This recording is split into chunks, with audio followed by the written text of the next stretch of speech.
tiada meminta balasan.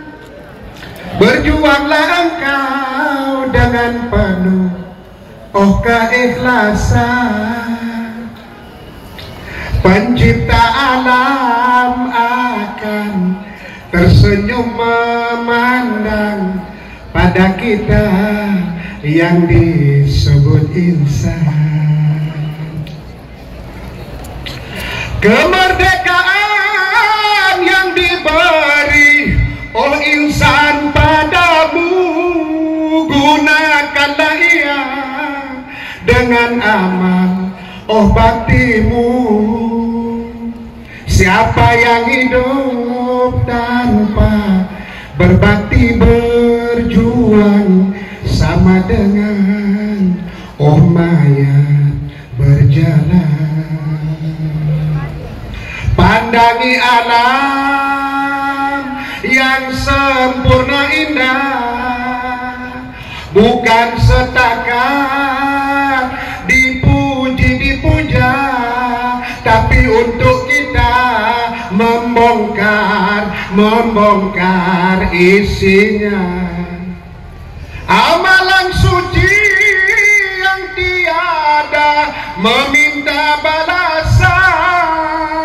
Berjuanglah engkau dengan penuh keikhlasan. Pencipta alam akan tersenyum memandang pada kita yang disebut insan. Kaset esensi kehadiran Rasulullah yang lagu bunuh.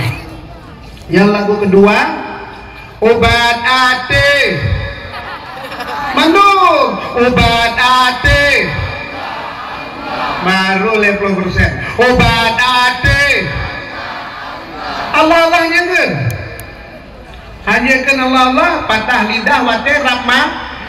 Nah wa patah lidah keun Allah. Obat ate, obat sosah rame syedara. Obat ate, obat sosah sajan ulama mandung. Obat ate, obat sosah rame syedara. Obat ate, obat sosah sajan ulama. Gasengan sayang rahmat melimpah, nubri ke Allah ke kamadumna. Tamu majaroga dan metua, menangga surah Rasul Anbiya. Desyapu ampun Allah Tuhanku, bupung ate ke kamadumna.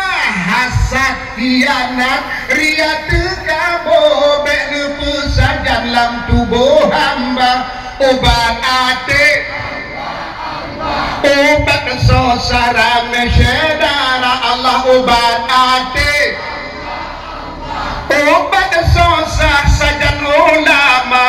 Obat ate, obat sosara mesyedara.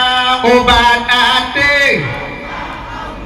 obat sosah sajan. Amin ya Allah, amin ya Rahman. Doa kita kepada mubalik kita, Allah berikan kesehatan lahir batin, dihantarkan nanti energi yang luar biasa bagi kita. Kiban kehadiran Rasulullah, membuka kasih sayang, taharap kasih sayang nih Allah.